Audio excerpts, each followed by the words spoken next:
రసరంజని ద్వారా రాష్ట్రేతర ప్రాంత ప్రజలకి తెలుగు నాటకాన్ని చాటి చెబుతున్న సంస్థ 18 సంవత్సరాలుగా రసరంజని. ఆ సంస్థలో కార్యనిర్వహణ దక్షత, సంస్థ నిర్విరామంగా సాగేందుకు కృషి చేస్తూనే కాకుండా ఈ లక్ష్యాలతో పుట్టిన సంస్థలో తనే ఉండడమే కాకుండా 75 సంవత్సరాల క్రితం ఒక ఊరిలో ఒక ఇంట్లో ఒక హెడ్ మాస్టర్ అబ్బాయి,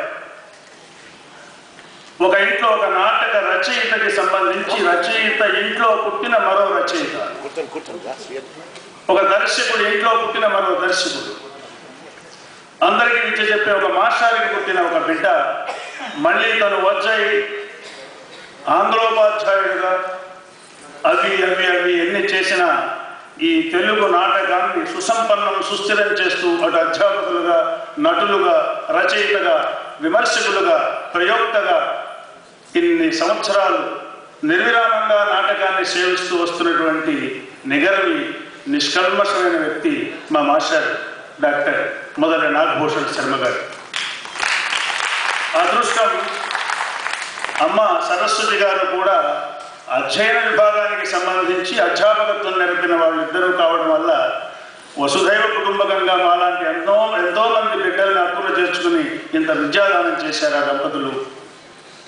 వారిని మనఃపూర్వకంగా ఈ సందర్భంగా ఒకనాడు ఎక్కడ పల్లెటూరు, ఎక్కడ దురిపుడి, ఎక్కడ నుంచి ఎక్కడికి వచ్చి ప్రపంచవ్యాప్తంగా కీర్తినార్జించి తెలుగు నాటక రంగాన్ని ముస్తాబై సుసంపన్నంగా ఉంచినటువంటి మహానుభావుడు ఆయన. అందుకే గానం ఆలింపక కన్నుమూయని రాజు అంబగవుకిట పంజరంపు చిలుక కొదమ కండలు తేరుకొను పిల్ల వస్తా సతిని ముట్టని నాటి సాంబమూర్తి ప్రసవాభిధరించి వచ్చిన పరదేశి తన ఇంటి కొత్త పెత్తనపు దారుణి పాఠశాలలో చేరినాడు వరమాయన లేదు ప్రకృతికాంత కరపి ఉన్నది దీనికి ఆకలియు నిద్ర అని అంటూ శిశు ప్రబోధంలో జాషువా అంటాడు, ఏమి పని మీద ఈ ఇలకు మొలచినాడు నుడువ నేర్చిన పిమ్మట నడుగవలయు అని. ఆయనగా ఎవరికేం చెప్పలేదు, ఆయన పని ఆయన చేసుకుంటూ వెళ్ళాడు. ఇవాళ అమృతోత్సవ సభకి చేరుకున్నాడు.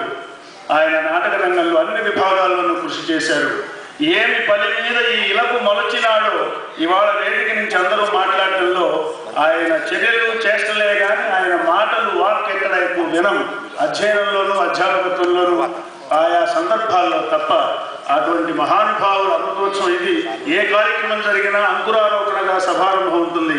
ఇది చాక్షుష క్రతువు 5 రాత్రులు నిర్వహించబోతున్న ఈ చాక్షుష క్రతువులో రసరంజని, ఆంధ్రప్రదేశ్ ప్రభుత్వ శాఖ, ఈ ప్రసార భారతి సంయుక్తంగా చేస్తున్న దాంట్లో ఒక రచయితని, ఒక దర్శకుడిని, ఒక విమర్శకుడిని, ఒక నటుణ్ణి అందరినీ ఒక్కసారి ఎలా గౌరవించుకోవాలి అంటే అందరూ కలిసి నిర్ణయించారు. నాట్యం భిన్నరుచేర్జనస్య బౌధాప్యేకం సమారాధనం అని కాళిదాసు చెప్పినట్టుగా ఏకపత్ర సమారాధన ఎప్పుడు ఎవరు ఎంతమంది కూర్చుని ప్రదర్శన చూస్తే అంతమందికి వాళ్ళ భావావేశాలను బట్టి, వాళ్ళ సంస్కార బలాన్ని బట్టి, వాళ్ళ రసప్రావిత ప్రపంచంలో వాళ్ళు ఉండే తీరుని బట్టి ఆ ప్రదర్శన వాళ్ళకి వాళ్ళ తీరులో వాళ్ళకి భాషించి ఒకే సమయంలో ఎవరికేం కావాలో అది అలౌకికానందాన్ని ప్రదర్శించి అనుభూతుల్ని పంచేది నాటకం అని కాళిదాసు చెప్తే, అలా ఒకే సమయంలో ఇంతమందిని సంస్కరించుకోవడం, ఇంతమందితో చేసుకున్న కార్యక్రమాల్లో ఇంతమందిని పిలుచుకోకుండా ఒక్క నాగభూషణ శర్మ గారిని గౌరవించడం ద్వారా రచయిత, దర్శకుడు, విమర్శకుడు ఇంకా అందరినీ ఏకకాలంలో గౌరవించుకోవడం జరుగుతుంది. కనుక ఈ అమృతోత్సవం కూడా ఈ నాటకోత్సవంలో భాగంగా నిర్వహించుకోవడం ముదావహంగా భావిస్తూ శతమానం భవతిగా ఒక్కసారి చప్పట్లు ధరిస్తే ఈనాటి ఈ అమృతోత్సవ సభా కార్యక్రమానికి ఆధ్యక్షం వహించేందుకు డాక్టర్ కెవి రమణ గారు ఏం చెప్పాలి, ఎలా చెప్పాలి,